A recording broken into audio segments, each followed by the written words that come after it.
कल जिस शॉवेल वाले आदमी की कहानी मैंने समझाई थी, उसमें हमने देखा कि साधारण उपकरण भी जब सही तरीके से इस्तेमाल किए जाएं, तो वे शक्तिशाली हथियार बन सकते हैं। उसी तरह 99 रीइंफोर्स वुडन स्टिक भी इसी विचारधारा पर काम करता है। एक सामान्य दिखने वाली वस्तु जब बार बार सशक्त की जाए तो वो असाधारण ताकत हासिल कर लेती है। दोनों ही कहानियां ये संदेश देती है कि शक्ति केवल बाहरी आकार पर निर्भर नहीं करती, बल्कि उसे सही तरीके से इस्तेमाल करने की समझ पर निर्भर करती है। शॉवेल वाला आदमी और 99 रीइंफोर्स वुडन स्टिक का किरदार दोनों सीमित संसाधनों के बावजूद अपनी रणनीति और दृढ़ संकल्प से असंभव को संभव बना देते हैं। एक जादुई दुनिया क्रोनो लाइफ में अनेक सुंदर और रहस्यमयी देशों की खोज होने वाली थी। यह वर्चुअल रियलिटी फंतासी खेल प्यार, दोस्ती और अनंत रोमांच से भरा था, जो हर खिलाड़ी की नए संसार और अजीब शक्तियों की खोज की इच्छा को पूरा करता था। शुरुआती दृश्य में एक युवा लोहे के जिरे में खड़ा था, गुस्से से अपनी बीच की उंगली उठाकर एक हैरान चेहरा बनाया। उसे एक जादू वस्त्र वाली लड़की ने मुस्कुराकर बताया कि उसकी शिकारी टीम नए लोगों को नहीं लेती। उसने उसके कमजोर सामान पर तंज किया और कहा कि वो अपने सामान को +11 ताकत तक बढ़ाए, तब बात होगी। अपने कमजोर सामान के कारण युवा को शिकारी टीमों ने बार बार ठुकराया, जिससे वो अकेला रह गया। गुस्से से उसके होंठ सिकुड़ गए और उसने खेल को कोसना शुरू किया। आसमान की ओर देखकर, जहां सफेद परिंदे उड़ रहे थे, उसने नाउम्मीदी में चिल्लाकर खेल को नाकाम बताया। अपनी तलवार को घूरते हुए उसने अपने दिल का दुख रोक न सका और रोने लगा। उसके अजीब व्यवहार ने आसपास के लोगों का ध्यान खींचा, जो उसके शिकारी टीम में न लिए जाने के कारण चर्चा करने लगे। लोगों की निंदा भरी निगाहों को नजरअंदाज करते हुए युवा ने अपनी तलवार आसमान की ओर उठाई और चिल्लाया कि लोग उसके हथियार की कीमत और उसके पैसे को नहीं समझते। अचानक एक गुलाबी बाल वाली लड़की आई और उसे प्यार से बुलाया। मुड़कर देखा तो उसकी बड़ी मासूम आंखें और चमकती हुई शक्ल ने युवा को मोह लिया। उसके हाथ में दिल के आकार का जादुई डंडा था और उसकी चमकदार ड्रेस ने उसे परियों जैसा बनाया। शर्माकर युवा ने पूछा कि वो कौन है और उसे क्यों बुलाया। चांद जैसी मुस्कान के साथ लड़की ने कहा कि क्या वे दोनों साथ में शिकार कर सकते हैं। इतने ठुकराए जाने के बाद अचानक आए इस प्रस्ताव से युवा कुछ पल के लिए स्थिर रह गया। होश में आकर उसकी आंखें चमकी और वो मुंह में मुस्कुराया। क्रोनो लाइफ की इस सुंदरता पर हैरान हुआ। शहरी जंगल में चलते हुए धूप पेड़ों के छप्पर से छनकर जमीन पर चमक रही थी। दोनों बातें करते गए और युवा ने कुछ ऐसा कहा कि लड़की ने प्रशंसा में चिल्लाकर उसकी काबिलियत की तारीफ की। हंसते हुए उसने बताया कि उसने पिछले दिन खेल में अपनी सारी कमाई खर्च कर दी थी। उसकी चमकती प्रशंसात्मक नजर हमेशा युवा पर बनी रही। एक आश्चर्यजनक खेल में लड़की ने पूछा, तुमने कितना पैसा खर्च किया? युवा ने रहस्यमयी हंसी के साथ जवाब दिया कि वो बहुत हैरान न हो। उसने बताया कि उसके हाथ में मौजूद नाइट तलवार भी उस पैकेज का हिस्सा थी। ये एक साधारण चांदी की तलवार थी, जिसे +3 तक उन्नत किया गया था। लड़की ने प्रशंसा में कहा कि वो किंवदंतियों के योद्धा जैसा लगता है। उसकी मधुर मुस्कान और तारीफ ने युवा को स्तब्ध कर दिया। उसकी एक मुस्कान ने उसे भविष्य में उनके डेटिंग, पहला चुंबन, गुलाब की पंखुड़ियों से ढका रोमांटिक प्रस्ताव और सुनहरे सूर्यास्त के नीचे चमकती नदी के किनारे विवाह की कल्पना करने पर मजबूर कर दिया। उसने बच्चों के साथ सुखी पारिवारिक जीवन और अपनी बेटी का नाम सोचना शुरू कर दिया। जब वो इन ख्यालों में डूबा था, लड़की रुकी और मुस्कुराकर बोली कि वे आखिरकार पहुंच गए। युवा ने सावधानी से चारों ओर देखा और पाया कि वे घने जंगल के बीच में थे, जहां कम लोग आते थे और सब कुछ शांत था।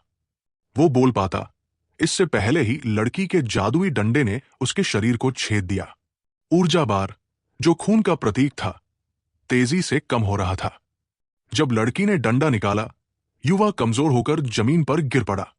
उसके चेहरे पर आतंक और अविश्वास था, क्योंकि वो बिना प्रतिरोध के हमले का शिकार हो गया था।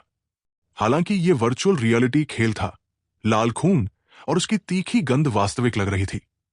हकलाते हुए उसने लड़की से पूछा कि वो कौन है और उसने ऐसा क्यों किया। क्या वो उसका हथियार लेना चाहती थी? लड़की के होंठों पर तिरस्कार भरी मुस्कान उभरी। उसने कहा कि उसे उसकी बेकार तलवार की परवाह नहीं।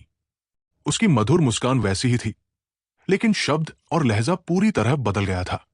उसने बताया कि उसका इरादा उसे इस जंगल में लाकर मारना था, जहां कम लोग आते हैं। युवा ने घाव पकड़कर उठते हुए पूछा कि फिर साथ में शिकार का न्योता क्यों? लड़की ने हंसकर कहा कि यह झूठ था। वो उसके जैसे मूर्ख व्यक्ति के साथ टीम क्यों बनाएगी? उसने उसे कमजोर और अज्ञानी कहकर अपमानित किया। लड़की ने और तिरस्कार करते हुए कहा कि वो वास्तविक जीवन में भी ऐसा ही होगा, जहां वह उससे बात करने लायक भी नहीं होगा। उसने मजाक में सलाह दी कि वो पैसे जमा कर अपने हथियार को और मजबूत करे, ताकि कम से कम वो देखने में अच्छा लगे। उसके हर शब्द ने युवा को चुप कर दिया और वो अंतहीन खामोशी में डूब गया। उसके दिमाग में एक गूंजती आवाज सुनाई दी, जैसे कोई उसे डांट रहा हो। आवाज ने कहा कि वो कमरे में मूर्ख की तरह चिल्ला रहा था और सवाल किया कि उसके माता पिता का बच्चा इतना मूर्ख क्यों था। ये शब्द हालांकि अतीत में अलग अलग लोगों द्वारा कहे गए थे, अजीब तरह से एकसमान थे। प्रत्येक में विनाशकारी शक्ति थी। वो चुप रहा, उसका चेहरा शर्म से झुका हुआ था। धीरे धीरे वो खड़ा हुआ और ठंडे स्वर में सामने खड़ी लड़की से कहा कि वो भौंकना बंद करे और चुप रहे, क्योंकि उसने उसकी सहन शक्ति की सीमा पार कर दी थी। उसकी आंखें गुस्से से लाल थी और वो लड़की को तीव्र क्रोध के साथ घूर रहा था। जैसे ही उसने ये कहा, लड़की ने अपना राजदंड फिर से घुमाया और इस बार उसने उसके शरीर को पूरी तरह काट दिया। खून के फवारे को देखते हुए उसने ठंडे और डरावने अंदाज में पूछा कि उसने अभी क्या भौंका था। उसे कुत्ता कहकर तंज कसा। कटे हुए शरीर के साथ जवाब देने में असमर्थ, उसे लगा जैसे वो एक फटा हुआ बोरा हो जो जमीन पर दयनीय रूप से गिर गया। उसी पल लड़की का ऐलान गूंजा और उसके बाल हवा में लहराने लगे। एक सिस्टम अधिसूचना बजी, जिसमें कहा गया कि छिपे हुए पेशे में बदलाव के लिए ग्रेडिंग प्रक्रिया शुरू करने की शर्तें पूरी हो गई थी। उसके बाल जीवंत हो उठे, लंबे हो गए और उनका रंग बदलने लगा, क्योंकि काले धब्बे धीरे धीरे मूल गुलाबी रंग को बदल रहे थे। उसका परिधान और राजदंड दोनों एक जादुई प्रकाश स्क्रीन से ढक गए। चकाचौंध करने वाली रोशनी ने परिवर्तन को अस्पष्ट कर दिया, लेकिन यह स्पष्ट था कि कुछ चमत्कारी हो रहा था। पलक झपकते ही लड़की ने अपना परिवर्तन पूरा कर लिया। अब वो नए परिधान, नए राजदंड और नई केश शैली में थी। अचानक हवा का एक झोंका आया और उसके पीछे से सुंदर पंखों वाला एक जोड़ा पक्षी पंख उभरा, जिससे वो देवदूत जैसी दिखने लगी। उसके गले में एक शानदार हार था, जिसमें चमकीला लाल रत्न और कीमती आभूषण थे। जब प्रकाश फीका पड़ा, वो आंखें बंद किए खड़ी रही, अपने शरीर में बदलाव को महसूस करते हुए, क्योंकि करियर परिवर्तन प्रक्रिया पूरी हो चुकी थी। सिस्टम ने घोषणा की कि वो अब जीवन देवी पेशे में बदल गई थी। यह सुनकर उसके होंठों पर एक मधुर मुस्कान फैल गई। उसने खुशी से कहा कि उसने आखिरकार 1000 लोगों को मारकर यह उपलब्धि हासिल कर ली थी। लाल रत्न वाले राजदंड और अपने पंखों के साथ उसने उत्साह से इसे आकाश की ओर उठाया और चिल्लाया कि यह कल्पना करना असंभव था कि इतने सुंदर मासूम चेहरे वाली लड़की ने खेल में इतने लोगों को मार डाला हो, केवल एक मिशन को पूरा करने के लिए। उत्सव मनाते हुए उसने उस युवक के शव पर, जिसे उसने अभी मारा था, बेरमी से पैर रखा और फिर ठंडेपन से चली गई, ये कहते हुए कि अब केवल अंतिम मिशन बाकी था, जिसे वो पूरा करने जा रही थी। इधर घने जंगल में युवक का कटा हुआ शरीर अभी भी कुछ चेतना बनाए हुए था। अपने दिमाग में उसने सोचा कि उसने उस दिन एक कठोर सत्य सीखा था। इस खेल में बड़ी मछली छोटी मछली को खा जाती है। हलचल भरे शहर में, जहां अनगिनत लोग विभिन्न कपड़ों में आते जाते थे, एक एकांत कोने में कोई नहीं था। अचानक सिस्टम ने घोषणा की कि उसने कुछ अनुभव खो दिया था और उसे सुरक्षित क्षेत्र में पुनर्जनन किया जाएगा। पलक झपकते ही जो युवक मारा गया था, वो शहर के इस एकांत कोने में पुनर्जनन हो गया। सिस्टम ने पुष्टि की कि उसका चरित्र पुनर्जनन हो चुका था। वो वहां चुपचाप खड़ा था, लेकिन उसका दिमाग अभी भी लड़की के शब्दों में उलझा हुआ था। उन शब्दों में अपमान और तिरस्कार था, जो कठोरता से भरे थे, क्योंकि उसके पास उपकरण मजबूत करने के लिए ज्यादा पैसे नहीं थे। युवक के होंठ कसकर बंद हो गए और उसने इस खेल में अपने अनुभवों को याद किया। केवल एक बार नहीं, बल्कि कई बार उसे निम्न स्तरीय उपकरणों के कारण ठुकराया गया और तिरस्कृत किया गया। ये एक ऐसी दुनिया थी जहां केवल ताकत ही बोलती थी और ताकत उपकरणों के माध्यम से दिखाई देती थी। इसलिए जिसके पास पैसे या शक्ति नहीं थी, उसे दयनीय रूप से सताया जाता था, भले ही ये केवल खेल में हो। ये सोचकर युवक खुद को रोक नहीं सका और जोर से चिल्लाया, फिर दुखी होकर रोने लगा। गुस्से और आक्रोश में उसने अपने बैग को उन्मत्त रूप से खंगाला, कुछ ढूंढते हुए। फिर उसने एक लकड़ी का हथौड़ा निकाला। ये एक मजबूती हथौड़ा था, एक ऐसा उपकरण जो हथियारों के आंकड़ों को बढ़ा सकता था। लकड़ी के हथौड़े को हाथ में पकड़कर उसने अपनी नाइट्स तलवार निकाली, जिसका आंकड़ा +3 था। हथौड़े के साथ उन्माद में युवक ने पूरी ताकत से +3 नाइट्स तलवार पर प्रहार किया। एक हल्की पीली रोशनी चमकी, जिसमें ऊर्जा की लहरें चारों ओर फैल गई।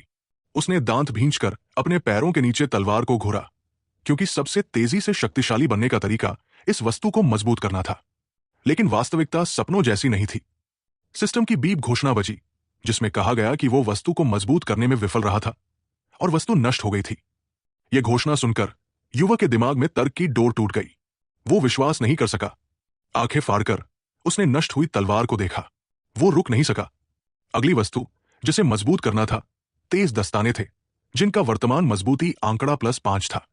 उसकी आंखें लाल थी और उसने तेज दस्तानों पर जोर से प्रहार किया। फिर भी विफलता मिली और घोषणा हुई कि वस्तु नष्ट हो गई थी और इसे पुनर्प्राप्त नहीं किया जा सकता था। यह सही था, क्योंकि उपकरणों को मजबूत करने से वे और शक्तिशाली हो सकते थे। लेकिन अगर मजबूती विफल हो जाती थी, तो उपकरण भी नष्ट हो जाता था।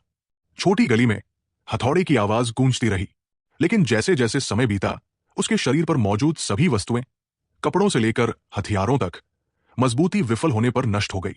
युवक के होठों पर एक कठोर मुस्कान उभरी और उसकी आंखें खाली थी। सभी उपकरण नष्ट हो चुके थे और अब उसके पास कुछ भी नहीं बचा था। वो निराश होकर सोचने लगा कि इस बेकार खेल में और क्या खोना बाकी था। तभी कहीं से एक लकड़ी की टहनी गिरी, जिसने उसका ध्यान आकर्षित किया। ये एक लकड़ी की छड़ी थी, नवागंतुकों के लिए एक बुनियादी हथियार जो बहुत कमजोर था। भ्रमित होकर युवक ने सामने खड़े व्यक्ति की ओर देखा। उसके सामने एक किरदार था, जिसका चेहरा बेवकूफाना था, छोटे बाल थे और वो कठोरता से हाथ हिलाते हुए मूर्खतापूर्ण मुस्कान दे रहा था। इस किरदार का हाव भाव अजीब तरह से कांप रहा था, जैसे कि उसका ये बेवकूफाना रूप ही उसकी पहचान हो।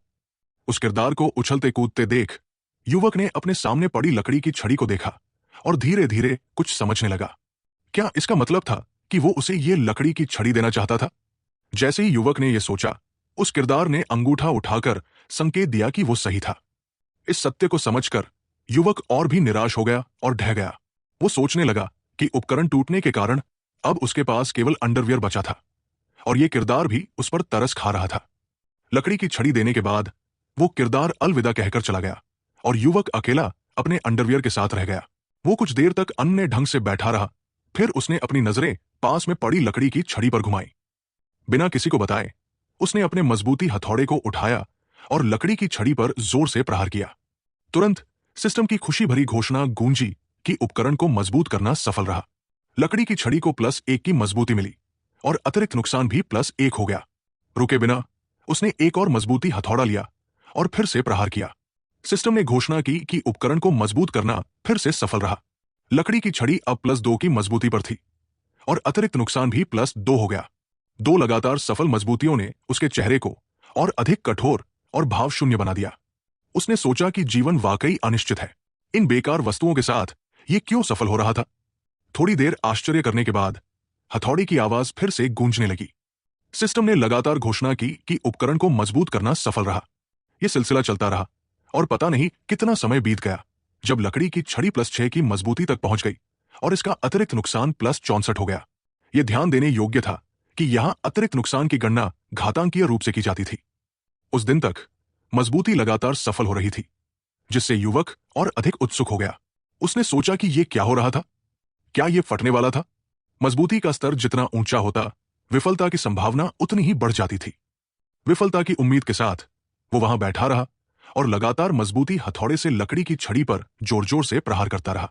जब आकाश अभी उज्जवल था, तब से लेकर सूरज के घरों की कतारों के पीछे डूबने तक छोटी गली में हथौड़े की खटखट की आवाज निरंतर गूंजती रही। इस समय उसका हाथ अत्यधिक मेहनत और अत्यंत आश्चर्य के कारण कठोर हो गया था। उसका नंगा शरीर हल्के से कांप रहा था। पता नहीं ये आश्चर्य के कारण था या थकान के। उसके होंठ कस गए, जैसे उसने कोई बड़ा निर्णय लिया हो। और पसीने की बूंदें उसके गालों से लुढ़क रही थी। बिना रुके उसने एक बार फिर लकड़ी की छड़ी पर जोर से प्रहार किया, जिससे मजबूती की रोशनी चकाचौंध कर देने वाली हो गई। सिस्टम की परिचित घोषणा गूंजी कि उपकरण को मजबूत करना सफल रहा।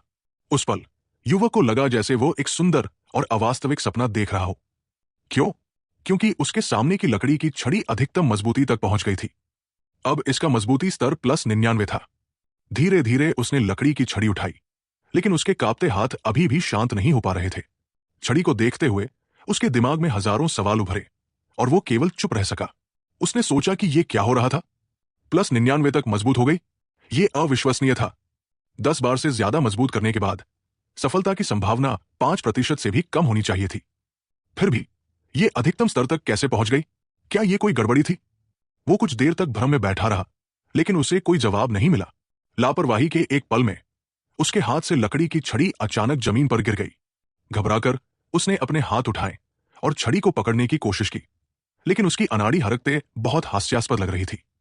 आखिरकार उसके हाथ ने छड़ी को पकड़ लिया, जिससे वो स्थिर हो गई। लेकिन संयोग से छड़ी का सिरा उसी समय कठोर टाइल वाली जमीन को छू गया। अचानक एक भयानक भूकंप आया, जिसका जवाब देने में युवक असमर्थ था, और वो वही स्तब्ध खड़ा रह गया। जब उसने होश संभाला, उसने देखा कि लकड़ी की छड़ी के हल्के से छूने से एक भयानक ऊर्जा उत्पन्न हुई, जो सीधे आगे बढ़ी और शहर में घरों की एक श्रृंखला को नष्ट कर दिया। ये यही नहीं रुका। विनाशकारी ऊर्जा ने आसानी से महासागरों को पार करते हुए महाद्वीपों को झकझोर दिया, जिससे एक भयावह दृश्य उत्पन्न हुआ, जैसे कि इस ग्रह को किसी ने आधा काट दिया हो। यह दृश्य ग्रह के बाहर से नीचे देखने पर और भी भयानक था। इतना ही नहीं, यह विनाशकारी ऊर्जा अंतरिक्ष में भी सीधे चली गई, जिससे भयंकर कंपन हुआ और कई प्रकाश वर्षों तक रोशनी फैल गई। जब सब कुछ शांत हो गया, युवक वहां खाली नजरों से खड़ा रहा, उसी मुद्रा में, अपने सामने बने अपने कृति को घूरते हुए। उसका मुंह इतना चौड़ा हो गया कि उसमें कुछ मुर्गी के अंडे समा सकते थे। जब उसने देखा कि इमारतों की एक श्रृंखला धराशायी हो गई थी, लोगों की चीखें और शोर उसके कानों में लगातार गूंज रहे थे। सब कुछ इतना अराजक हो गया था, जैसे दुनिया का अंत आ गया हो। उसने सोचा, ये क्या हो रहा था? लोगों को बचाओ, जल्दी बचाओ। क्या वे मर गए? क्या ये कोई ड्रैगन था जिसने आग उगली? इतना अराजकता क्यों थी? क्या ये खेल का कोई आयोजन था? लेकिन उसे कोई अधिसूचना नहीं मिली थी। सब लोग आतंक में घबराए हुए थे, जबकि वो वहां मूर्ति की तरह बैठा रहा, जब तक कि उसने अपने द्वारा किए गए परिणामों को स्पष्ट रूप से नहीं देख लिया और सबकी चीखें नहीं सुन ली। उसकी आंखें असहायता, घबराहट और अत्यधिक भय से फैल गई। वो पागल हो रहा था। उसने देखा कि महाद्वीप 2 हिस्सों में बंट गया था। ये एक भव्य, सुनसान और घातक दृश्य था। जहां ऊर्जा गुजरी थी, वहां एक भी तिनका नहीं बचा था। उसके आसपास की अराजक चीखें अब उसका ध्यान आकर्षित नहीं कर रही थी, क्योंकि उसका दिमाग पूरी तरह से किसी और चीज में उलझा था। उस दिन इस आभासी वास्तविकता खेल के इतिहास में एक गिनीज रिकॉर्ड दर्ज हुआ, एक अभूतपूर्व रिकॉर्ड जिसे कोई भी तोड़ना मुश्किल था। उस पल वो चुपचाप बैठा था और उसका दिमाग सिस्टम की घोषणाओं से पूरी तरह अभिभूत था, जो फटने वाला था। सिस्टम ने घोषणा की कि उसके हमले से एक और खिलाड़ी मर गया था और उसकी कुख्याति बढ़ गई थी। पल भर में मरने वाले खिलाड़ियों की संख्या इतनी बढ़ गई कि सिस्टम में ओवरलोड हो गया और लॉग इन करने वाले खिलाड़ियों की संख्या भी ओवरलोड हो गई। उसके दिमाग में लगातार घोषणाएं गूंज रही थी। सभी का एक ही अर्थ था, उसकी कुख्याति बढ़ रही थी। कुल 8,50,617 खिलाड़ी उस भूकंप में मर गए थे। साथ ही इसने उस युवक की कुख्याति को एक भयावह स्तर तक बढ़ा दिया। सब कुछ इतना अचानक और अराजक था, लेकिन इससे वो ज्यादा देर तक टूटा नहीं रहा। धीरे धीरे वो खड़ा हुआ और उसके चेहरे पर एक खतरनाक मुस्कान उभरी। एक विषैले सांप की छवि, जो मासूम दिखता था, खुशी से छेड़छाड़ करता था और तिरस्कार के साथ डांटता था, फिर से उसके दिमाग में उभरी। इन सब ने उसे अपने नुकीले दांतों के साथ एक क्रूर मुस्कान दिखाने के लिए मजबूर किया। उस दिन उसने अपने जीवन के साथ एक मूल्यवान सबक सीखा। इस दिखने में दयालु खेल में एक क्रूर सत्य, ये तथाकथित बड़ा मछली छोटी मछली को खा जाती है। मजबूत कमजोर को कुचलते हैं। कमजोर मांस है, मजबूत को बोलने का अधिकार है, जबकि कमजोर हमेशा तिरस्कृत और मनमाने ढंग से मारे जाएंगे। शाम के सूर्यास्त के नीचे एक नंगा युवक, जिसके पास केवल अंडरवियर था, एक लकड़ी की छड़ी पकड़े हुए गली के एक कोने में भिखारी की तरह बैठा था। आश्चर्यजनक रूप से उसके चेहरे पर एक भयावह मुस्कान थी जब वो +99 की लकड़ी की छड़ी पकड़े हुए था। उसने सोचा, अब समय है उन शापित कुत्तों को सबक सिखाने का। वास्तविकता में ये युवक एक साधारण व्यक्ति था। उसमें कुछ भी खास नहीं था। उसका रूप, उसकी ऊंचाई, सब कुछ औसत था। उसकी पढ़ाई खराब थी, खेल में भी वो नाकाम था, और कोई ऐसी चीज नहीं थी जिसमें वो उत्कृष्ट हो। अगर उसकी जिंदगी को खेल के रैंकों से तुलना की जाए तो वो शायद कांस्य स्तर का था। यही कारण था कि उसने इस खेल की आभासी दुनिया में शरण ली, उम्मीद करते हुए कि वो एक अलग जिंदगी का अनुभव करेगा। लेकिन कठोर वास्तविकता ने उसे असहाय बना दिया। चाहे वास्तविक जीवन हो या खेल, सब कुछ एक जैसा लगता था, और इस साधारण भाग्य में कुछ भी नहीं बदलता था। एक पतला लबादा पहनकर, जो उसके नंगे शरीर को अस्थायी रूप से ढक रहा था, वो लकड़ी की छड़ी हाथ में पकड़े गलियों में भटक रहा था। उसकी मूर्खतापूर्ण आंखें, जो घने बालों के पीछे छिपी थी, दूसरों को उसका भाव पढ़ने से रोक रही थी। उसी पल, शायद गहरे सोच में डूबे होने के कारण, युवक अनजाने में गली में एक लंबे और तगड़े आदमी से टकरा गया। तुरंत उस आदमी ने अपना चेहरा घुमाया, जिस पर निशान भरे थे, और गुस्से से गुर्राया, "तू क्या कर रहा है, कमीने?" उस आदमी के विशाल मांसल हाथों ने युवक के लबादे को कसकर पकड़ा और उसे पीछे खींच लिया। उसने कहा, "मरना चाहता है, नौसिखिया? रास्ता देखकर नहीं चल सकता?" उसके साथ चल रही खूबसूरत लड़की ने मुस्कुराते हुए सलाह दी, "बस करो, प्रिय, वो डर गया है।" हाँ, तगड़े आदमी द्वारा पीछे खींचे जाने के बावजूद युवक के चेहरे पर आश्चर्यजनक रूप से शांति थी, और उसने कोई भाव नहीं दिखाया। शायद पहले और वास्तविक जीवन में वो एक साधारण और नीरस व्यक्ति रहा होगा, लेकिन इस जगह और इस समय सब कुछ अलग था। उसने ऐसा सोचा, फिर उसने मुंह खोला और उस तगड़े आदमी को गाली दी। "तू स्वर।" गंजा और लंबा आदमी गाली सुनकर स्तब्ध रह गया और एक पल के लिए वहां खड़ा रहा। फिर उसने गुस्से से पूछा, "तूने क्या कहा, हरामी?" उसका वाक्य पूरा होने से पहले ही युवक के हाथ में पकड़ी लकड़ी की छड़ी ने उस आदमी के सिर पर जोर से प्रहार किया। इस नौसिखिए की हरकत से हैरान होकर गंजे आदमी ने लकड़ी की छड़ी की ओर देखा।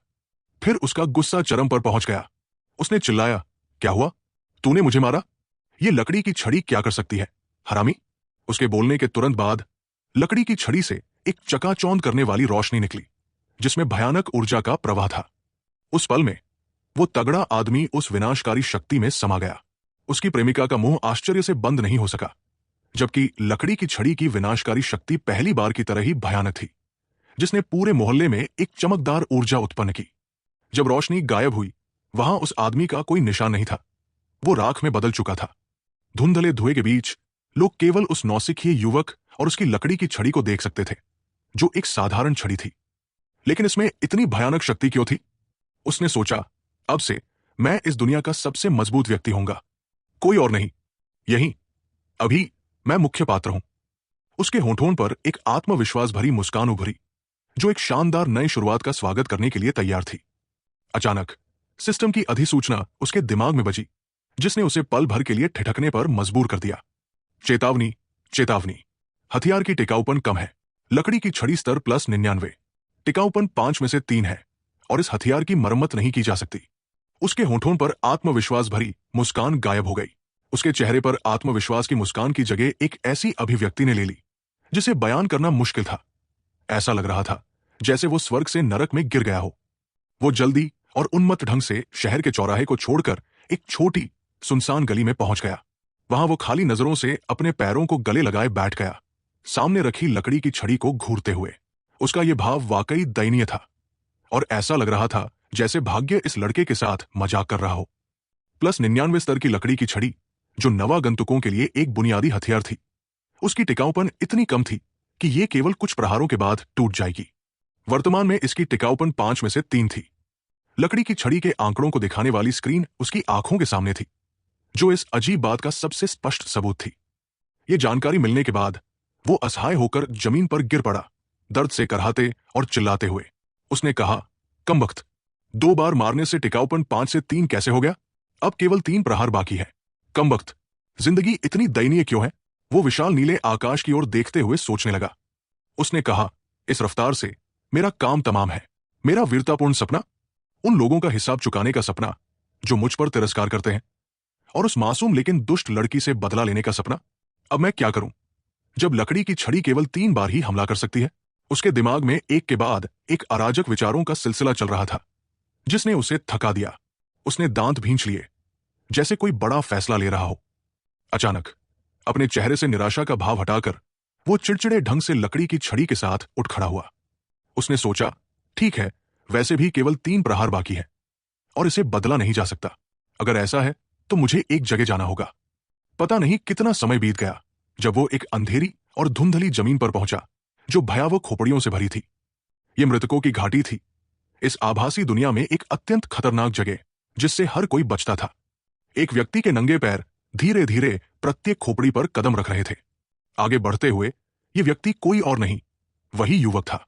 उसने कोई डर या चिंता नहीं दिखाई, बस स्थिरता से सूखी हड्डियों से बनी जमीन पर कदम बढ़ाता रहा। चलते चलते उसके मुंह से कुछ अस्पष्ट बुदबुदाहट निकल रही थी। अचानक उसके आसपास की खोपड़ियों की परतें कंपन करने लगी। ये कंपन छोटे से बड़ा होता गया और तेजी से हिंसक हो गया, जिसने युवक को रुकने पर मजबूर कर दिया। उसका चेहरा हल्के से दिखाई दे रहा था और काफी शांत लग रहा था। हिंसक झटकों के बाद उसके सामने की धुंध धीरे धीरे छंटने लगी और एक गर्जना के साथ साथ बदबूदार हवा का झोंका उस जगह से आया। बहुत जल्द धुंध पूरी तरह गायब हो गई और एक विशाल भयावह प्राणी की चमकदार आंखें दिखाई दी। नहीं, ये एक जोड़ी आंखें नहीं थी, बल्कि 2 सिर वाला एक राक्षस था, जिसके बड़े पंख आसानी से आसपास के स्थान को ढक रहे थे। अजनबी की आकृति देखकर 2 सिर वाले राक्षस ने गुस्से से गर्जना की, जो एक धमकी और उसकी महान उपस्थिति की घोषणा थी। दुर्भाग्य से उसकी धमकी का कोई असर नहीं हुआ, क्योंकि वो इंसान वहां खड़ा रहा, एक कदम भी नहीं हिला। राक्षस का विशाल हाथ, जो एक छोटे घर जितना बड़ा था और नुकीले पंजों से युक्त था, अचानक बाहर निकला। यह क्रोनोलाइफ दुनिया का सबसे शक्तिशाली राक्षस बॉस था। यह अंतिम पौराणिक राक्षस था और इसका नाम था 2 सिर वाला ड्रैगन उरिस। सामने खड़े छोटे से इंसान को देखकर राक्षस ने गर्जना की, ऐसी आवाज निकालते हुए जो इंसान समझ सकते थे। उसने कहा कि उस मूर्ख और कमजोर इंसान ने मृत्यु की सीमा पार कर ली थी। उसने उसे कमजोर और मूर्ख प्राणी कहकर उसकी जिंदगी वही छोड़ने को कहा। उसने उसे इस अपराजय निराशा में सबक सीखने को कहा। ऐसा लगता था कि ये एक बातूनी ड्रैगन था, लेकिन जैसे ही उसने अपनी तीसरी बात पूरी की, एक विनाशकारी किरण ने उसके एक सिर को पूरी तरह निगल लिया। उस पल में 2 सिर वाले राक्षस का एक सिर जलकर खाक हो गया, जिससे एक खून से सनी गर्दन रह गई। स्तब्ध और समझ न पाते हुए कि क्या हुआ, बचे हुए सिर वाला ड्रैगन, जिसके नाक का आकार दिल जैसा था, चुपचाप अपनी कटी हुई गर्दन को आश्चर्य से देखने लगा। उस विनाशकारी किरण का स्रोत, कहने की जरूरत नहीं, कोई और नहीं था। एक ड्रैगन सिर को उड़ाने के बाद, जिससे 2 सिर वाला ड्रैगन शांत हो गया, युवक ने ठंडे स्वर में कहा कि अगर केवल 3 प्रहार बाकी है और अब और इस्तेमाल नहीं हो सकते, तो वो ऐसा करेगा।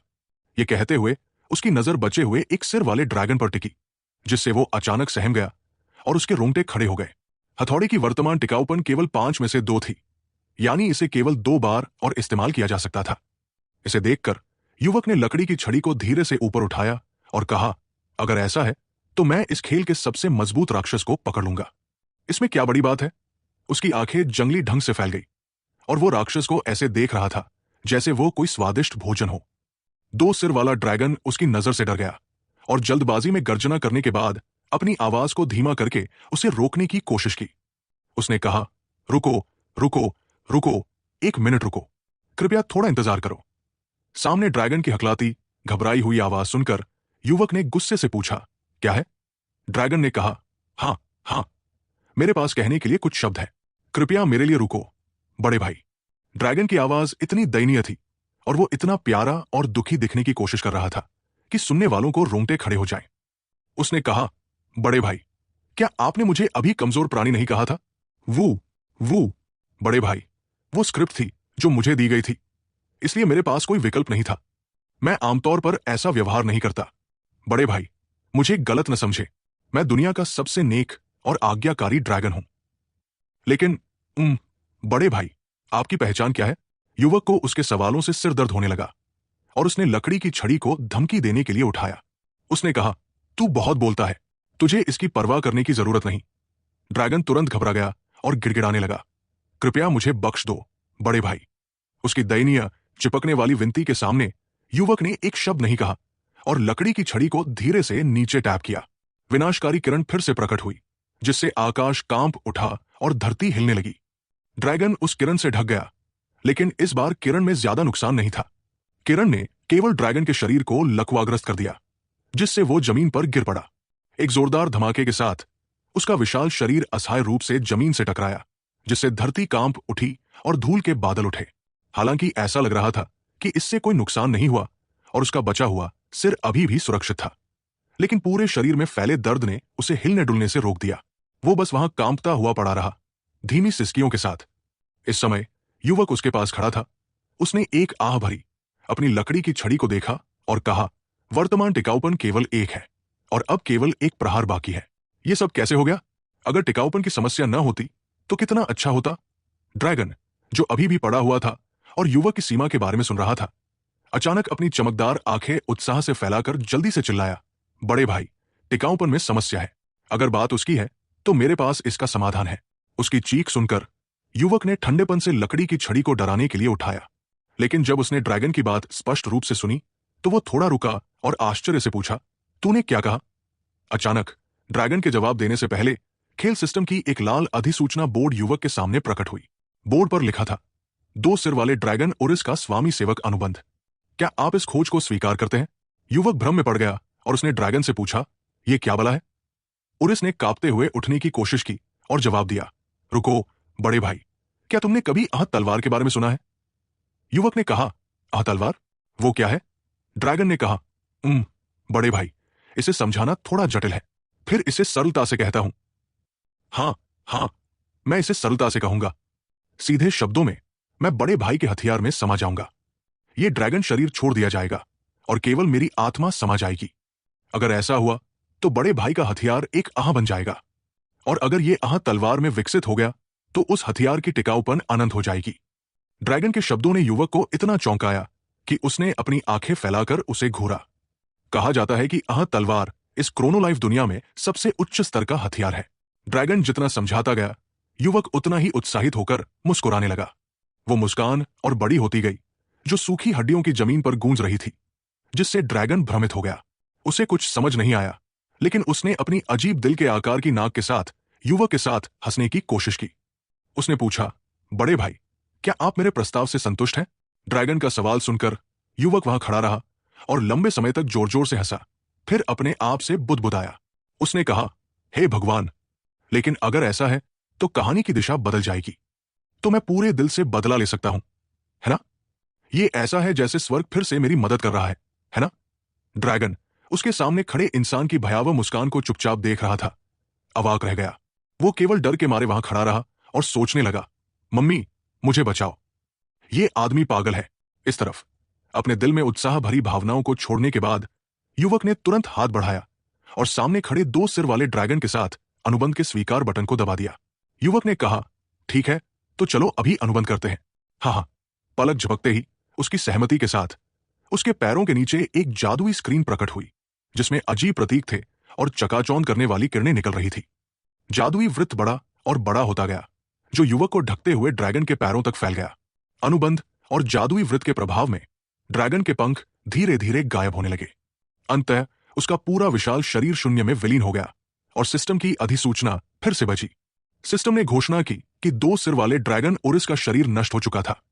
इसके बाद ड्रैगन की आत्मा का प्रतीक बनने वाली ऊर्जा धीरे धीरे सिकुड़ने लगी और युवक की लकड़ी की छड़ी में समा गई। सिस्टम ने कहा कि 2 सिर वाले ड्रैगन उरिस की आत्मा उसके हथियार में समा रही थी। लकड़ी की छड़ी जैसे जीवंत हो उठी, उसमें जीवन आ गया और वो लगातार एक चकाचौंध करने वाली रहस्यमयी बैंगनी रोशनी उत्सर्जित करने लगी। इसका वर्तमान स्तर अभी भी 99 था, लेकिन एक कमजोर नौसिखिया हथियार से ये अब एक आह हथियार बन चुका था। लकड़ी की छड़ी की शेष टिकाऊपन अनंत हो गई थी। इस अनंत प्रतीक को देखकर युवक के दिमाग में उत्साह की लहर दौड़ गई। उसी पल उसने अचानक आकाश की ओर देखा और चारों ओर नजर दौड़ाई, जैसे उसे कुछ महसूस हुआ हो। तेज अजीब आवाजें और पंखों की फड़फड़ाहट ने संकेत दिया कि दूर से एक सेना आ रही थी। पल भर में हर दिशा से अनगिनत भयावह राक्षस प्रकट हुए, जो सभी युवक की ओर दौड़ रहे थे। वे भयानक और कर्कश आवाजों में चिल्लाते हुए दौड़ रहे थे। उन्होंने कहा, बदला, हमारे स्वामी का बदला, सब लोग हमला करो, उरिस का बदला लो। हर बदले की पुकार जैसे प्रतिशोधी आत्माओं की मृत्यु की चीख थी, जो उसके दिमाग की ओर दौड़ रही थी। लेकिन युवक वहां चुपचाप खड़ा रहा, भागने का कोई इरादा नहीं दिखा। उसके सामने अब अनगिनत प्रकार के राक्षस थे, जिनके अजीब और घिनौने रूप थे, और वे एक शक्तिशाली सेना में इकट्ठा हो गए थे।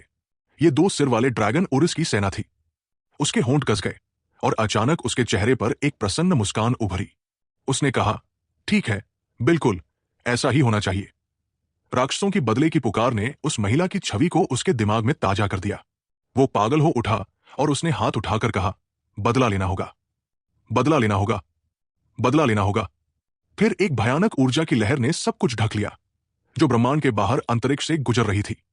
मृतकों की घाटी में 2 सिर वाले ड्रैगन ओरिस की राक्षस सेना के साथ क्या हुआ, ये कोई नहीं जानता। केवल इतना पता है कि शहरों में लोग बहुत घबराए हुए थे जब उन्होंने देखा कि सैनिक लगातार दीवारों पर नोटिस चिपका रहे थे। ये एक वांछित पोस्टर था जिसमें एक युवक का चित्र था। शाही सैनिकों की इस कार्रवाई ने आसपास के लोगों का ध्यान तुरंत आकर्षित किया और वे इसे देखने के लिए इकट्ठा हो गए। नोटिस में कहा गया, सब लोग ध्यान दें, ये एक राष्ट्रव्यापी वांछित नोटिस है जिसका स्तर एसएसएस है और इसके लिए अभूतपूर्व रूप से भारी इनाम है। इस चित्र में दिखाए गए व्यक्ति ने केवल एक दिन में 8 लाख से अधिक लोगों का नरसंहार किया है और वो इस खेल के इतिहास में सबसे खतरनाक अपराधी है। कृपया इस वांछित पोस्टर के माध्यम से उसके चेहरे को ध्यान से देखें। सैनिकों ने घोषणा की कि उन्होंने 12 राज्यों और 3 महाद्वीपों में एक साथ वांछित पोस्टर वितरित किए हैं। ये कहते हुए सैनिकों ने जोर से चिल्लाया, जिससे सभी लोग चौंक गए। उन्होंने कहा कि इस अपराधी को पकड़ने का इनाम 1 अरब सोना है। घोषणा समाप्त होते ही आसपास के लोग पूरी तरह से खामोश हो गए। एक पल बाद उन्होंने आश्चर्य से चिल्लाकर आपस में चर्चा शुरू कर दी। उन्होंने कहा, क्या तुम पागल हो? 1 अरब सोना? अगर 1 अरब सोना है तो इसे 1 अरब नकद में बदला जा सकता है। जब लोग 1 अरब के इनाम से आकर्षित हो रहे थे, तभी पड़ोस की गली में शानदार चमकदार कवचों और एक समान कदमों की आवाज सुनाई दी। बड़ी संख्या में कवच और सुनहरे लबादों में सजे सैनिक, जिनके पास अजीब प्रतीकों वाले झंडे थे, एक सेना के रूप में गली में परेड कर रहे थे। आसपास के लोग इस दृश्य को देखकर एक बार फिर हैरान रह गए, क्योंकि उन्होंने कवच पर बने पैटर्न को पहचान लिया। यह पैटर्न शाही गार्ड का प्रतीक था। उसी पल तेज नजरों वाले किसी व्यक्ति ने चिल्लाकर सबका ध्यान आकर्षित किया। उसने कहा, देखो, वहां देखो, परेड के सामने चलने वाला, वो पवित्र आदेश का स्वामी है जिसे सेंटली कहा जाता है। ये एक खूबसूरत लड़की थी जिसका चेहरा कोमल था, लेकिन उसका शरीर शक्तिशाली और प्रभावशाली कवच से ढका था। इतना ही नहीं, उसके पीछे लाल लबादों में सजे कुछ लोग थे जो बहुत आकर्षक दिख रहे थे। सफेद क्रॉस और लाल लबादा, ये सबसे मजबूत क्रूसेडर दस्ता था, जिसमें केवल 10 अभिजात सैनिक थे जिन्हें क्रूसेड आदेश कहा जाता था। उनमें से एक व्यक्ति, जिसके रेशमी सुनहरे बाल और बाएं आंख पर क्रॉस के आकार का निशान था, वो सुहो था, जो क्रूसेड आदेश का स्वामी था। इतना ही नहीं, एक और सेना हल्के बैंगनी जादूगर वस्त्रों में थी, जिसका नेतृत्व एक रहस्यमयी और आकर्षक बैंगनी बालों वाली लड़की कर रही थी, जिसके पास एक सुंदर राजदंड था।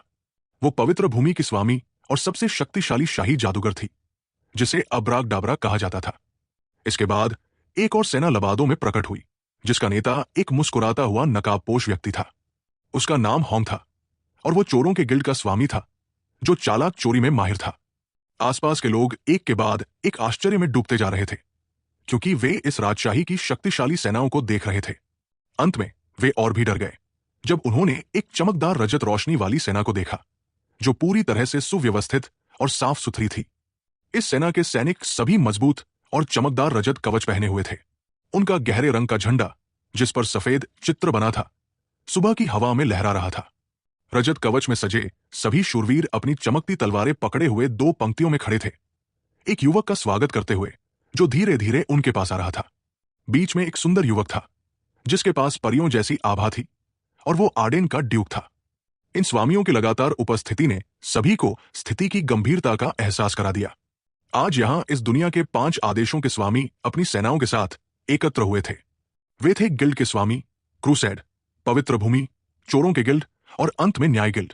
ये दुनिया के 5 आदेशों का प्रतिनिधित्व करने वाले 5 स्वामियों का पहला गठबंधन था। सबके इकट्ठा होने के बाद आर्डेन के ड्यूक, जो न्याय गिल्ड के प्रमुख भी थे, ने जोर से घोषणा की, विश्व के स्वामी गिल्ड गठबंधन के नेता के रूप में मैं निम्नलिखित आदेश देता हूं। विश्व के संयुक्त स्वामी इतिहास के सबसे क्रूर अपराधी के खिलाफ आधिकारिक रूप से युद्ध की घोषणा करते हैं। आदेशों के सैनिकों, ध्यान से सुने और उसकी छवि को अच्छी तरह देखें। सभी लोग दुनिया भर में उसका पीछा करें और इस क्रूर अपराधी को भागने न दें। यह वीरतापूर्ण घोषणा हवा में गूंजी, प्रत्येक सैनिक के दिल को छू गई, जिससे उनका उत्साह उबाल मारने लगा। वे एक साथ अपराधी को पकड़ने के लिए चिल्लाए। उसी पल किसी शहर के एक कोने में जिस अपराधी की लोग बात कर रहे थे, वो अपनी लकड़ी की छड़ी को खाली नजरों से लंबे समय तक देख रहा था। इसका वर्तमान स्तर 99 था, जिसमें शक्ति थी और इसकी टिकाऊपन अनंत थी। वो कुछ देर तक चुपचाप लकड़ी की छड़ी को देखता रहा। मृतकों की घाटी छोड़ने के बाद से उसने इस छड़ी को अनगिनत बार देखा था।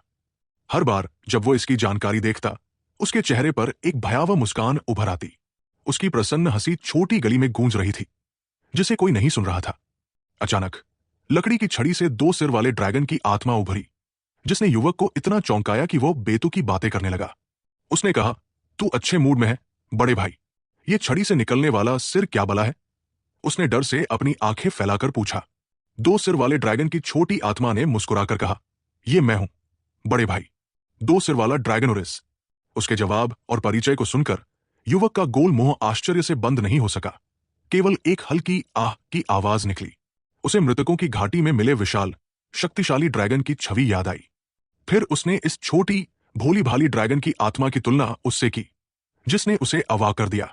ड्रैगन ने कहा, बड़े भाई, जैसा मैंने अभी कहा, मेरी आत्मा का आपके तलवार में समा जाना, इसे सरलता से समझा जा सकता है कि मैं तलवार की आत्मा बन गया, है ना? ये कहते हुए ड्रैगन की आत्मा फिर से लकड़ी की छड़ी से बाहर कूदी और इधर उधर उड़ने लगी। युवक ने कहा, हे भगवान, ये तो बाहर कूद गया। ड्रैगन ने कहा, हाँ बड़े भाई, ये स्तर के हथियारों की खासियत है, केवल आप मुझे सुन और देख सकते हैं। युवक, जो आश्चर्य और रुचि दोनों से भरा था, ने अपनी उंगली से ड्रैगन के गाल को छुआ और चिल्लाया, ये तो और नरम हो गया है। उसने कहा, ठीक है, मैं स्थिति को मोटे तौर पर समझ गया, लेकिन तूने दूसरा सिर कहां बेच दिया, 2 सिर वाला ड्रैगन? यह सवाल सुनकर ड्रैगन अचानक ठिठक गया और फिर से दोहराया, हूं, दूसरा सिर? फिर उस मूर्ख ड्रैगन ने इधर उधर देखा और पाया कि उसका दूसरा सिर गायब था। उसने कहा, कब से? हूं, ये क्या हो रहा है? मेरा दूसरा सिर कहां गया? अगर मुझे पता होता, मैं तुरंत मर जाता।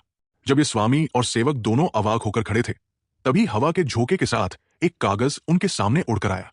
युवक ने कहा, यह क्या है? उसने धीरे से झुककर उस कागज को उठाया। कागज का माजरा देखकर दोनों दहशत में आ गए। यह वांछित पोस्टर था और उस पोस्टर में दिखाया गया युवक कोई और नहीं, बल्कि वही युवक था। खुद को 1 अरब सोने के सिक्कों के इनाम के साथ वांछित देखकर वो घबरा गया और समझ नहीं पाया कि क्या करे। यह सिर्फ एक पोस्टर नहीं था, आकाश से एक के बाद एक ऐसे ही वांछित पोस्टर गिर रहे थे। उसने कहा, हे भगवान! तभी उसने अपने आसपास का माहौल देखा। उसने पाया कि उसकी तस्वीर वाले वांछित पोस्टर आसपास की दीवारों, गलियों, दुकानों के सामने, खंभों, साइन बोर्डों और हर उस जगह पर चिपके थे जहां चिपकाया जा सकता था। इस दृश्य को देखकर और मामले की जड़ समझने के बाद 2 सिर वाले ड्रैगन की आत्मा ने उत्साह से चिल्लाकर कहा, जैसा कि उम्मीद थी, हमारे बड़े भाई ने एक ही प्रहार में 8 लाख लोगों को खत्म कर दिया। यह स्तर वाकई हासिल करना असंभव है बड़े भाई। अगर वो इनाम 1 अरब सोना है, तो इसे वास्तविक पैसे में बदलें तो 1 अरब बनता है। आप वाकई सबसे बेहतरीन हैं। ड्रैगन इधर उधर उड़ता रहा और बड़बड़ाता रहा। इस बीच युवक एक मुर्गी की टांग हाथ में लिए गली में टहल रहा था। खाते हुए उसने ड्रैगन को जवाब दिया, तेरे जैसे किरदार। उसने कहा, खेल में वास्तविक नकदी जैसे शब्दों का इस्तेमाल करना खेल के नियमों का उल्लंघन है ना? यह सुनकर ड्रैगन ने नाक चढ़ाई और जवाब दिया, कौन परवाह करता है, मैं वैसे भी जल्दी या देर से मरने वाला हूं। युवक ने कहा, हां, मैं भूल गया, लेकिन तू अब बहुत हिम्मत वाला हो गया है। फिर उसने पूछा, वैसे अब बड़े भाई का क्या प्लान है? इतने बड़े इनाम के साथ दुनिया भर के खिलाड़ी बड़े भाई की जान के पीछे पड़ जाएंगे, जानते हो? या फिर हम अभी मानव दुनिया को नष्ट कर दें, बड़े भाई? ड्रैगन की पागलपन भरी बातों को नजरअंदाज करते हुए युवक खाता रहा और मामले पर विचार करने लगा। उसने सोचा, वांछित पोस्टर में स्पष्ट रूप से लिखा है कि अपराधी ने 8 लाख लोगों को मार डाला, और यह जरूर उस समय की वजह से हुआ होगा जब मैंने गलती से लकड़ी की छड़ी गिरा दी थी। इसमें कोई आश्चर्य नहीं कि गांव का माहौल सामान्य से ज्यादा अराजक है। हर कोई जल्दबाजी में दिख रहा है। टहलते और खाते हुए उसने अपनी तस्वीर वाले वांछित पोस्टरों को देखा। अचानक उसके दिल में एक अजीब सा एहसास जागा और उसे ज्यादा चिंता भी नहीं हुई। उसने सोचा, वैसे भी ये इतना बुरा नहीं है, ये तो ऐसा है जैसे मैं मशहूर हो गया। हाँ, ये सच है कि शक्ति इंसान को हिम्मत और आजादी देती है। जब बात यहां तक आ ही गई है, तो मुझे लगता है कि मुझे छिपी हुई कौशल की अवधारणा के साथ चलना होगा। ड्रैगन की आत्मा ने नया शब्द सुनकर उत्सुकता से पूछा, छिपी हुई कौशल? वो क्या है बड़े भाई? युवक ने कहा, क्या तूने कभी नहीं सुना कि कौशल को छिपाकर रखना? ये उस तरह का व्यक्ति होता है जो सबसे शक्तिशाली और खतरनाक होता है, लेकिन खुद को छिपाकर औसत और बेकार दिखाता है ताकि दूसरे उस पर ध्यान न दें। इस स्पष्टीकरण को सुनकर ड्रैगन और अधिक उत्सुक हो गया। उसने पूछा, ऐसा क्यों करना पड़ता है? अगर कोई दूसरा व्यक्ति कमजोर और आसानी से धमकाने वाला लगता है तो लोग स्वाभाविक रूप से उसका तिरस्कार करेंगे। युवक ने हंसते हुए कहा, तुझे शायद ये नहीं पता, लेकिन यही तो मजेदार है ड्रैगन। क्या तूने इस दुनिया में नायक को नहीं देखा? लोग उसका तिरस्कार करते हैं, लेकिन वास्तव में वो सबसे मजबूत मुख्य पात्र होता है। कितना शानदार है ये, इतनी आरामदायक काल्पनिक जिंदगी। जैसे ही उसने ये कहा, पीछे से एक नीला तीर सीधे उसकी पीठ में जा घुसा। नीला तीर उसकी पीठ में घुसने से वो चुपचाप जमीन पर गिर पड़ा। दो सिर वाले ड्रैगन की आत्मा ने आश्चर्य से अपना मुंह खोल लिया। स्थिति को देखते हुए तीर ने उसके शरीर को भेद दिया था, जिससे ताजा खून की धाराएं बह रही थी। उसके मुंह से खून उबल पड़ा और उसकी आंखें फैल गई। हमला इतना अचानक और अप्रत्याशित था कि वो सिर के बल जमीन पर गिर गया। ड्रैगन ने चिंतित होकर कहा, बड़े भाई, आप ठीक है? एक तरफ ड्रैगन चिंता में था, वहीं दूसरी तरफ तीरों का मालिक भी वहां पहुंच चुका था। नीले तीर रत्नों की तरह चमक रहे थे, साथ में एक सुंदर धनुष था। धनुर्धर एक युवक था जिसके पास परियों जैसी आभा थी, और वो अपने सैनिकों के साथ छत पर खड़ा था। वो कोई और नहीं बल्कि स्वामी गिल्ड गठबंधन का सर्वोच्च कमांडर था, जिसे हॉकाई कहा जाता था। तुरंत आसपास के सैनिक छत से कूद पड़े और उसका पीछा करने लगे। इन कदमों की आवाज से पता चल रहा था कि उनकी संख्या बहुत थी और उनका निशाना कोई और नहीं बल्कि सड़क के बीच में बेहोश पड़ा व्यक्ति था।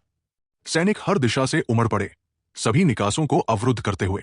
पल भर में युवक और दो सिर वाला ड्रैगन पूरी तरह घेर लिए गए, जैसे किसी कील की तरह। हॉकाई ने जोर से आदेश दिया, संयुक्त राष्ट्रों के सर्वोच्च कमांडर के रूप में मैं निम्नलिखित आदेश देता हूं। आप सभी इस दुष्ट व्यक्ति को, जिसने 8 लाख लोगों का नरसंहार किया, तुरंत बांधो और जेल में डालो। सर्वोच्च कमांडर के आदेश के तहत आसपास के सैनिकों ने तुरंत भयंकर चीखें मारी और आगे बढ़े। इस दृश्य ने ड्रैगन को डरा दिया और उसने अपने स्वामी को जोर से पुकारा, बड़े भाई, क्या आप ठीक है? अब जाग जाइए बड़े भाई। इंसान अकेले कमजोर होते हैं, लेकिन जब वे इतनी बड़ी संख्या में इकट्ठा होते हैं तो वाकई डरावने होते हैं बड़े भाई। चाहे आसपास के सैनिकों का शोर हो या ड्रैगन की चीखें, युवक जाग उठा। ताजा खून लिए उसने अपनी हथेली जमीन पर टेकी और संघर्ष करते हुए खड़ा हो गया। इस हरकत ने आसपास के सैनिकों को तुरंत अपनी तलवारें और भाले निकालने के लिए प्रेरित किया और वे तीर चलाने की तैयारी करने लगे। हॉकाई ने आदेश दिया, वो जाग गया है, सभी लोग सावधान रहें, तुरंत हमला करें, उसे सांस लेने का समय न दें। उसने चिल्लाकर कहा, सब लोग अभी हमला करें। जिंदगी अधर में लटकी थी और दो सिर वाले ड्रैगन की आत्मा की चिंता बढ़ती जा रही थी। वो लगातार अपने बड़े भाई को पुकार रहा था, लेकिन युवक अजीब तरह से चुप और शांत रहा। उसने अपने दांत कसकर भींच लिए, जिससे उसके दिल का गुस्सा झलक रहा था। फिर उसने हांफते हुए कहा, कृपया मेरी पहले की बात को नजरअंदाज करें। यह कहते ही उसने तुरंत अपने शरीर में धन से तीर को बाहर खींच लिया। उसने ठंडेपन से खून से सने तीर को जमीन पर फेंक दिया। एक हाथ से उसने अपनी लकड़ी की छड़ी को कसकर पकड़ा। सामने खड़े सैनिकों को ठंडी नजरों से देखते हुए अफसोस जताया। उसने कहा, मैं तो व्यवहार करने, गुमनामी में जीने और अपनी कौशल को छिपाने की योजना बना रहा था। यह सब तुम कमीनों की गलती है। उसके चेहरे पर एक क्रूर मुस्कान और गुस्से से भरी आंखें उभरी और उसने अपनी लकड़ी की छड़ी को लहराया। उस पल दूर से देखने पर एक चकाचौंध करने वाली रोशनी ने पूरे शहर को ढक लिया। आसपास के सैनिक जैसे जम गए, हिलने में असमर्थ। केवल उनकी आंखें फैल गई। सैनिकों की आंखें उनके दिलों में अत्यधिक आतंक को व्यक्त कर रही थी। महाद्वीप पर एक भयानक विस्फोट हुआ, जिसके साथ एक मशरूम बादल दिखाई दिया। जब सब कुछ शांत हुआ, आसपास के सभी सैनिक गिर चुके थे और उनमें से अधिकांश मर चुके थे। केवल गठबंधन के अध्यक्ष हॉकाई जीवित बचे थे, जो उजड़े खंडहरों के बीच खांसते हुए पड़े थे। उन्होंने अपने शरीर के दर्द को दबाने की कोशिश की और चारों ओर देखते हुए सोचा, ये क्या है, ये क्या हो रहा है? अचानक उनकी आंखों के सामने एक चमक दिखी और फिर वे बेहोश हो गए। ये सवाल तुरंत एक मानसिक आघात से बदल गया जब हॉकाई ने अपने सामने का दृश्य स्पष्ट रूप से देखा। शहर, घर, सड़कें, वाहन और आसपास के लोग, सब कुछ गायब हो चुका था। केवल सैनिक इधर उधर बिखरे पड़े थे। पहले राज्य की राजधानी गायब हो चुकी थी, कुछ भी नहीं बचा था।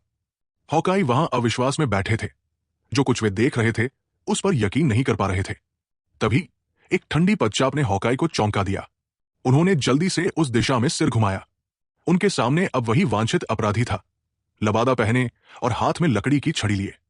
दर्द को दबाते हुए हॉकाई ने खांसते हुए संघर्ष करके खड़े होने की कोशिश की, फिर अपनी जेब में हाथ डाला और कुछ टटोलने लगे। एक पल बाद उन्होंने तुरंत एक समन जेम निकाला। ये एक ऐसा रत्न था जो निर्दिष्ट लक्ष्यों को उपयोगकर्ता के आसपास बुला सकता था, चाहे उनकी संख्या कितनी भी हो।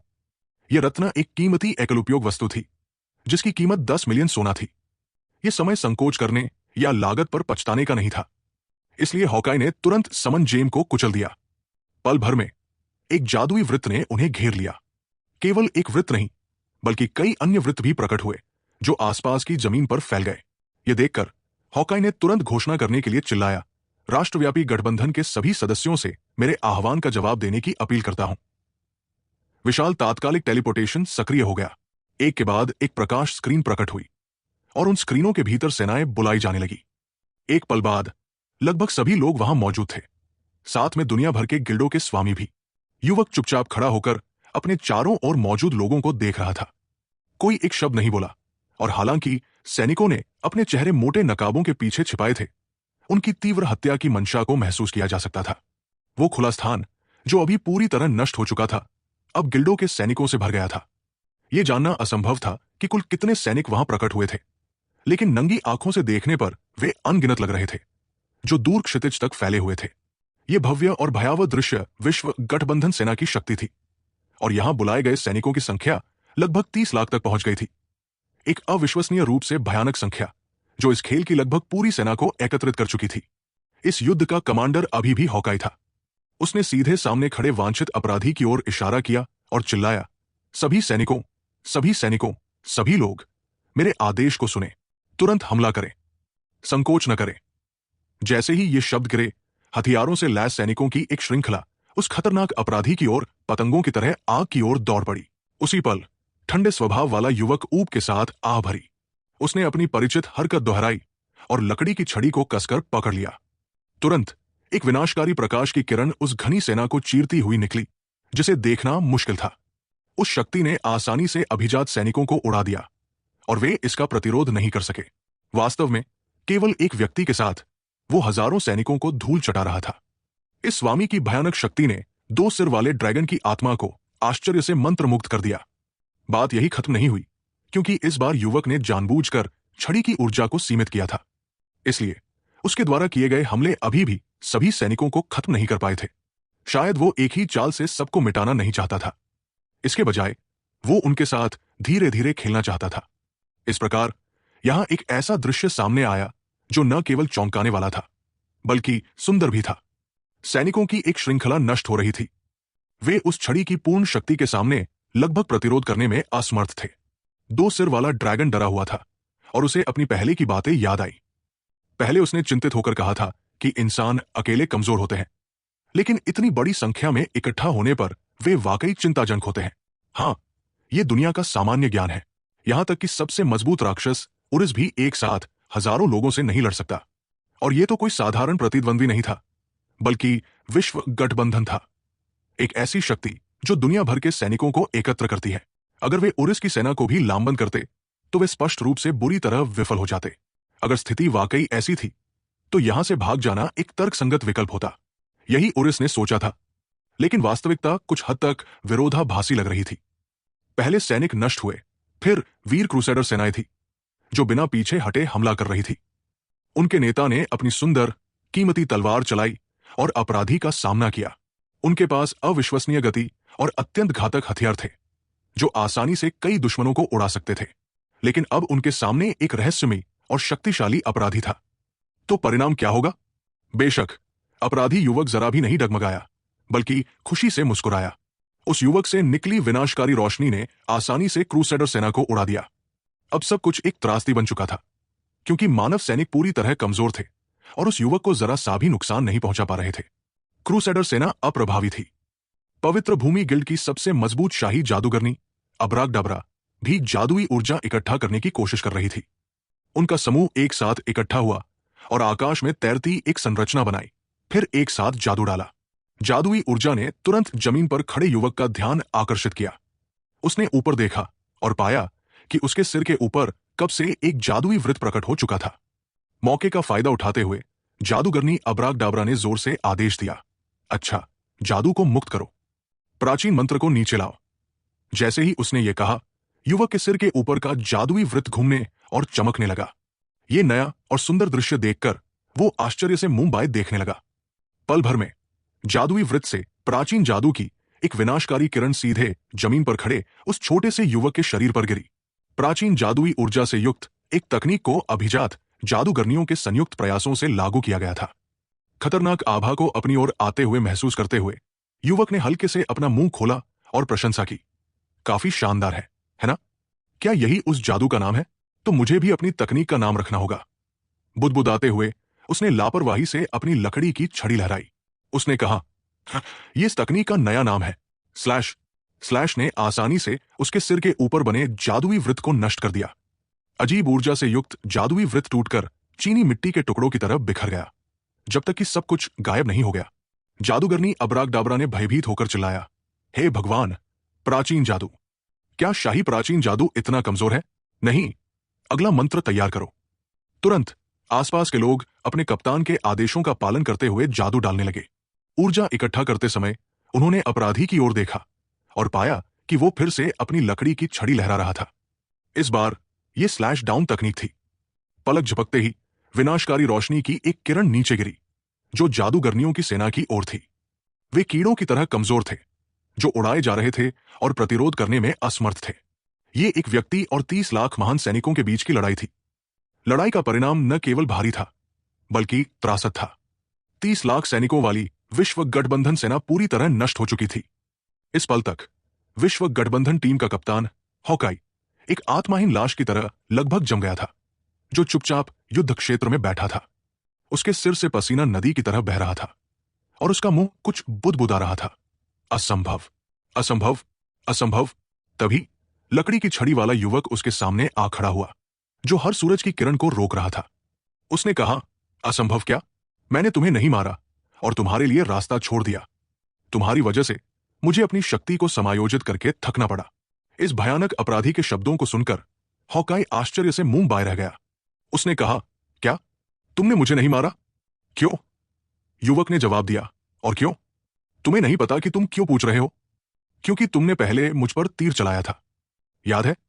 अपराधी का भयावह चेहरा देखकर हॉकाई पत्थर की तरह जम गया, और इससे पहले कि वो प्रतिक्रिया दे पाता, लकड़ी की छड़ी ने फिर से उसके सिर पर जोरदार प्रहार किया, जिससे वो खून उगलने लगा। जाहिर है, उस दिन की लड़ाई कई लोगों के लिए चर्चा का विषय बन गई थी। युद्ध क्षेत्र में लाशें और जमीन में सीधे गड़ी तलवारें बिखरी हुई थी, जैसे एक विशाल कब्रिस्तान। इस क्रोनोलाइफ विश्व खेल के खिलाड़ी दुनिया भर के खेल उपयोग करता, और यहां तक कि वे सामान्य लोग जो खेल की परवाह नहीं करते थे, सभी इस त्रासदी से स्तब्ध थे, जो एक साधारण लकड़ी की छड़ी से उत्पन्न हुई थी। युवक चुपचाप अपनी कृति को देख रहा था। अचानक लकड़ी की छड़ी से ड्रैगन की आत्मा उत्साह से बाहर निकली और चिल्लाई, तो ये खत्म हो गया। बड़े भाई, आप बहुत कमाल के हैं। ओह, मैं सोच रहा था कि आप कहीं दिख क्यों नहीं रहे, तो आप वहां छिपे थे। तभी पीछे से किसी की पच्चाप गूंजी। युवक थोड़ा हैरान हुआ, क्योंकि उसे याद था कि उसने सभी को खत्म कर दिया था। उसने अपना सिर घुमाकर पीछे देखा।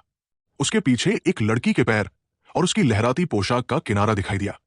इस अजनबी की उपस्थिति ने उसे आश्चर्य में डाल दिया, और उसने पूछा, ये क्या है? क्या अभी भी कोई बचा है? कितनी परेशानी है? ये कहते हुए उसकी पुतलियां फैल गई जब उसने सामने खड़े व्यक्ति को स्पष्ट रूप से देखा। ये एक कुछ हद तक परिचित आकृति थी, और शायद वो इसे कभी नहीं भूल सकता था। एक खूबसूरत दोपहर के सूर्यास्त के नीचे और चारों ओर बिखरी लाशों के बीच उन दोनों की मुलाकात हुई। अब उसके सामने कोई और नहीं, बल्कि वही शापित लड़की थी, जिसने पिछले दिन जंगल में उसे मार डाला था। नफरत भरा दुश्मन इस अजीब समय पर उसके सामने स्वाभाविक रूप से प्रकट हुआ, जिसने युवक को थोड़ा हैरान और अप्रस्तुत कर दिया। उसने अपनी आंखें फैलाने की कोशिश की, ताकि यह सुनिश्चित हो सके कि वो गलत व्यक्ति को नहीं देख रहा था। हाँ, वही चेरी ब्लॉसम जैसे होंठ थे। उसने मधुरता से मुस्कुराते हुए पहले बोला, काफी समय बाद मिले, मिस्टर बेकार।